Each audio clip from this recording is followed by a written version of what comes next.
Comment apprendre à votre enfant à faire du vélo sans les petits trous? Bonjour à toutes et à tous et bienvenue dans cette vidéo. Je m'appelle Julien Taucher, je suis votre coach parental, expert en gestion de stress et en communication.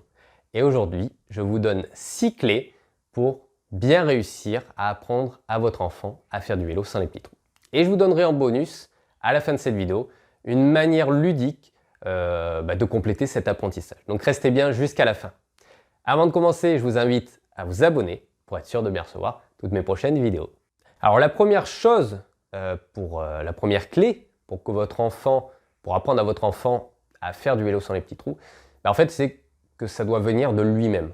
C'est-à-dire qu'il faut qu'il ait envie de faire du vélo sans les petits trous. Alors vous pouvez très bien lui proposer, dans une optique de lui donner l'idée, est-ce que tu veux essayer sans les petits trous?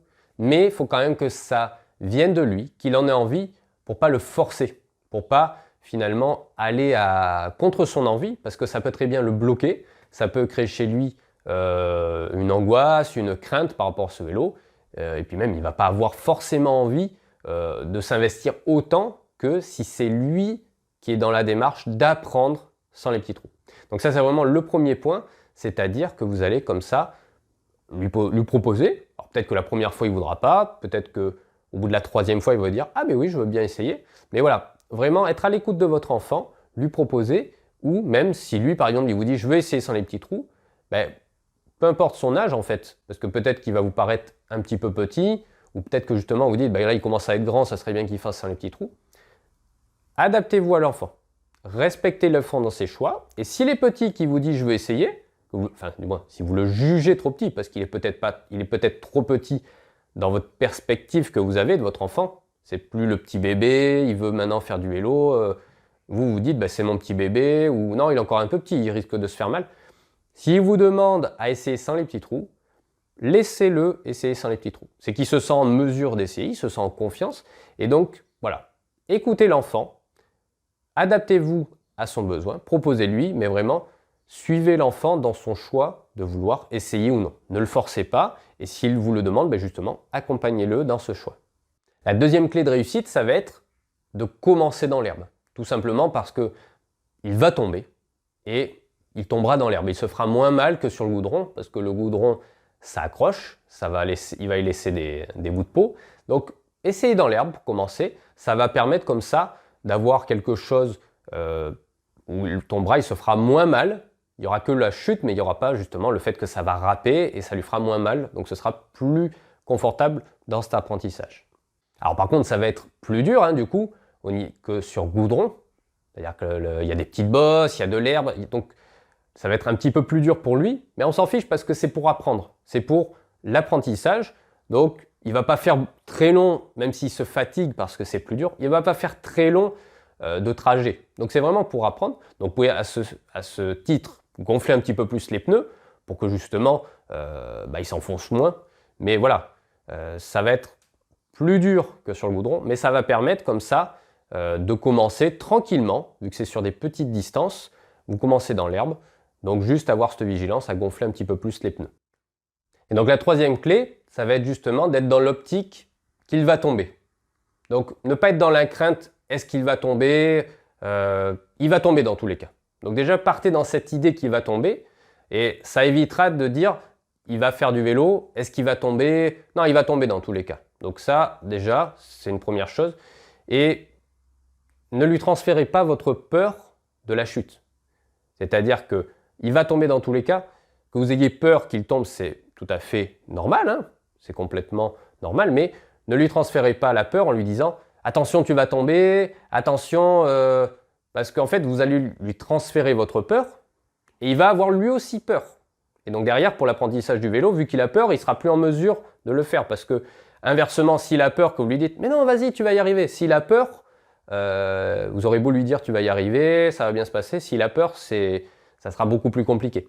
Donc, même si vous avez peur, gardez-le pour vous, ou ne lui montrez pas, pour que lui ne soit pas influencé par cette peur. Et donc, pareil, vous ne restez pas sur un échec. C'est-à-dire, ne lui dites pas « T'es tombé, on arrête ». Non, justement, t'es tombé, on recommence, pour pas qu'il reste sur un échec. Parce que lui, si vous vous arrêtez, c'est-à-dire il tombe, vous arrêtez là, lui, qu'est-ce qu'il garde en tête? je suis tombé. Et donc la prochaine fois, il va avoir peur parce que justement, il est tombé. Ne restez jamais sur un échec. Il est tombé, vous recommencez aussitôt. Et même vous l'encouragez, c'est-à-dire vous le poussez un petit peu. Non, allez, tu recommences, tu vas y arriver. Parce que comme ça, la croyance qu'il va avoir, c'est qu'il peut y arriver. Et même vous lui instruisez des notions de persévérer. C'est-à-dire que si quand il y a un échec, vous lui dites « ben non, tu as raté, donc on s'arrête là », lui il se dit « j'ai raté et dans sa construction future, il va se dire « j'ai raté, donc j'arrête ». Alors que justement, si vous lui inculquez « t'as raté, tu recommences jusqu'à ce que tu y arrives », en fait, il va développer cette croyance positive que il a raté quelque chose, il va persévérer, même dans l'échec, il continue. Donc vraiment, s'il tombe, il recommence. Ne pas s'arrêter sur un échec. Donc la quatrième clé, ça va être de régler la selle plus basse que ce qu'il a besoin. C'est-à-dire que normalement, la selle doit être réglée de manière à ce qu'il ait les jambes un petit peu tendues.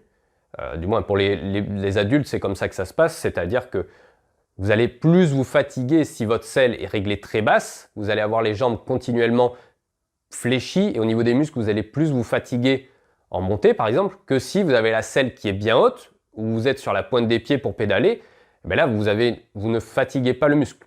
Là on va faire l'inverse, c'est-à-dire que vous la baissez un petit peu plus pour que justement il puisse bien poser son pied à plat par terre, pour que justement quand il va s'arrêter, il puisse s'arrêter facilement.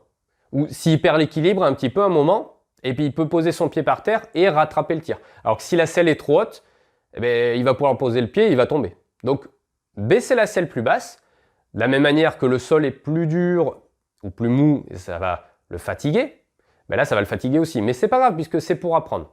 Donc vous baissez la selle, de cette manière il va pouvoir s'arrêter tout seul et il va pouvoir comme ça poser le pied et être en équilibre. Et ça c'est une des clés importantes de bien s'arrêter. Parce que finalement il n'y a que 2 moments où il peut tomber, votre enfant, c'est au démarrage et à l'arrêt. Donc à l'arrêt, s'il a la selle basse comme on vient de voir, il va pouvoir s'arrêter tout seul. Et au démarrage, vous allez devoir au départ lui donner de l'élan parce que tout seul, il ne va pas avoir assez de puissance pour entre gérer l'équilibre, vu qu'il n'y a plus les petits trous, entre gérer, faut tenir le guidon, faut regarder devant, poussez-le parce que le démarrage est une étape, c'est peut-être le plus difficile dans le vélo. Donc, une fois qu'il est lancé, en fait, c'est comme en moto. Il est très rare, si vous roulez en moto, c'est très rare de tomber parce qu'il y a la vitesse, vous avez juste à gérer un petit peu l'équilibre. Et les seuls moments où vous pouvez tomber, en moto ou en vélo, ça va être à l'arrêt. C'est-à-dire qu'il faut bien si vous arrêtez le vélo, vous ne posez pas de pied par terre, vous tombez. Donc c'est l'arrêt. Et on a vu que si vous baissez la selle, il peut bien poser son pied à plat par terre. Et c'est aussi au démarrage. C'est-à-dire qu'au démarrage, si vous ratez la pédale, si vous avez mis la mauvaise vitesse, si le guidon est un peu tourné ou quoi, en fait, vous démarrez, mais si vous ne démarrez pas assez vite, vous tombez. Si vous ne donnez pas assez vite la vitesse. Donc vous allez comme ça lui donner l'impulsion au départ pour qu'il se concentre uniquement sur la partie finalement où il roule. Si vous vous concentrez que sur le départ ou l'arrêt, en fait, il va s'en tenir là, alors que la majorité du temps où il va faire du vélo, en fait, c'est quand il est en train de rouler. C'est pas quand il démarre ou qu'il s'arrête. Donc, ces 2 étapes sont vraiment peu importantes dans l'apprentissage du vélo. Vaut mieux se concentrer, lui donner de l'élan et l'aider à s'arrêter, mais que lui tout seul pédale, parce qu'il va faire vraiment le mouvement de faire du vélo, alors que si il ne démarre pas tout seul ou qu'il s'arrête mal, en fait, c'est pas vraiment les étapes les plus importantes du vélo. Faire du vélo, ça ne se résume pas à démarrer et s'arrêter, même si c'est vraiment les étapes clés pour faire du vélo, mais vraiment qu'il se concentre sur faire du vélo, sur rouler, tenir le guidon, bien avoir l'équilibre. Et ça va lui permettre comme ça d'apprendre les sensations. Dans les virages, il tourne un petit peu, la sensation que ça fait, puisqu'il n'y a plus les petits trous, alors qu'avant, il tournait, il était vertical, là il faut se pencher un petit peu, il y a de nouvelles sensations. Donc de faire cet apprentissage essentiellement centré sur le fait qu'il roule, il va pouvoir comme ça découvrir sa sensation de tourner, de découvrir le virage. Et donc vous pouvez à ce titre le tenir tendu, vous l'attrapez par le col un petit peu, vous le tenez un petit peu suspendu, quand il y a un virage un petit peu brusque ou que vous voulez l'aider au départ, et progressivement vous relâchez la main pour que justement il fasse tout seul. Le tenir, ça permet comme ça, si il manque un pavé, s'il y a un trou, ça permet comme ça, hop, s'il perd l'équilibre, vous allez pouvoir lui faire retourner bien dans le faire remettre bien en position d'équilibre, qu'il ne perde plus l'équilibre et qu'il continue son chemin, et qu'il ne tombe pas à ce moment-là. Et petit à petit, vous pouvez relâcher le col pour que il ait plus les sensations, qu'il ait plus, lui, à gérer les choses. Donc ça va vous impliquer peut-être de courir à côté de lui. Hein. Donc ça peut être un petit peu sportif, parce que s'il commence à pédaler, qu'il se sent en confiance, vous allez être à côté de lui à devoir courir, tenir le col, donc ça peut être un petit peu sportif pour vous aussi. Un autre point important qui va permettre qu'il réussisse cet apprentissage du vélo sans les petits trous, ça va être de l'encourager. C'est-à-dire que vous valorisez le fait, dans cette petite action qu'il a fait, qu'il a réussi, même si c'est pas parfait, valorisez-le. Encouragez-le, c'est bien, tu as réussi à faire 2 mètres. Voilà. Ne vous focalisez pas sur le fait qu'il est tombé. Il va tomber dans tous les cas. Valorisez-le, lui il sera content, même c'est sûr que ce ne sera pas glorieux. Peut-être qu'il y aura des belles surprises, mais au départ, ça va pas être. Il va y avoir des erreurs, des choses, mais valorisez-le, donnez-lui confiance dans ce fait qu'il arrive à faire ce petit bout d'apprentissage en vélo, qui petit bout par petit bout va s'agrandir, valorisez-le. Comme ça, vous développez ses croyances qu'il a de lui-même, sa confiance en lui. C'est bien, tu as réussi, tu as réussi à t'arrêter, ou il est tombé même. Mais tu as réussi à t'arrêter, tu es tombé, mais tu as presque réussi tout seul. C'est super.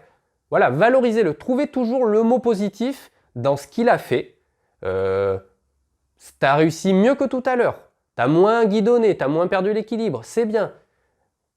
Au lieu de dire le côté négatif, t'es tombé 4 fois. Non, valorisez, trouvez le côté positif pour justement l'encourager, qu'il se dise « j'ai réussi, c'est bien, je suis content, j'ai envie d'en refaire ». Parce que si vous ne trouvez que les côtés négatifs, il va se sentir nul, il va pas avoir confiance en lui, il va dire le vélo, en fait, j'aime pas, ça n'a pas été un moment de plaisir. Alors que si vous vous donnez les côtés positifs, il va se dire j'ai confiance en moi, j'arrive à faire les choses, j'ai apprécié le vélo, c'était sympa. Et puis même dans votre façon de parler avec lui, il va se dire avec papa ou maman, ils m'ont dit que c'était bien, j'ai fait les choses, je suis super content parce que je leur ai fait plaisir. Il y a cette notion où il veut faire aussi plaisir à ses parents, l'enfant. Donc il vous renvoie ça vous lui renvoyez ça si vous lui dites c'est bien, je suis content de toi, il est content lui aussi parce qu'il vous a fait plaisir. Donc valorisez-le, trouvez le petit mot pour l'encourager, pour que justement ça développe ses croyances aidantes, positives de lui-même, et puis que ça l'incite justement à reproduire par la suite tout ça. Et donc le côté ludique pour faire dans cet apprentissage, ça va être par exemple de vous mettre en face de lui, qu'il vous vise et puis vous sortez au dernier moment, ou ça va être justement qu'il doit vous éviter. Allez, tu dois passer entre moi et l'arbre, ou entre moi et le poteau. Voilà, vous rendez ludique la chose, et en fait ça va lui donner un objectif, un petit challenge, et vous pouvez même faire la course à côté de lui. Vous courez à côté de lui sans le tenir. Allez, on fait la course, le premier arrivé à tel endroit. Voilà, et après ça vous laisse comme ça la possibilité de le rattraper pour l'aider à s'arrêter. Et voilà, vous rendez ludique la chose, vous essayez de mettre en place une petite activité, une petite chose pour que ça soit un jeu finalement. C'est plus seulement se limiter à l'apprentissage du vélo, au fait d'arriver à faire du vélo, mais en fait, vous considérez presque que c'est acquis qu'il sait faire du vélo et vous faites un jeu en parallèle de ce vélo. Donc voilà, vous trouvez une petite idée de jeu par rapport à votre environnement, par rapport à ce que vous avez, la grandeur de votre terrain, si vous le faites sur un chemin, ce qu'il y a autour de vous, et vous essayez comme ça de créer un petit jeu qui va faire que ça va rendre amusant le moment. C'est plus seulement faire du vélo, où là, il y a une notion d'apprentissage, mais c'est finalement s'amuser dans cet apprentissage pour rendre le moment ludique. Donc on a vu dans cette vidéo 6 clés et un moyen ludique pour cet apprentissage autour du vélo sans les petits trous. Mettez-moi en commentaire si vous avez une façon à vous, si vous avez une façon, un conseil pour les parents pour dire comment faire du vélo, comment apprendre à faire du vélo sans les petits trous. Et je vous dis à très vite pour une prochaine vidéo.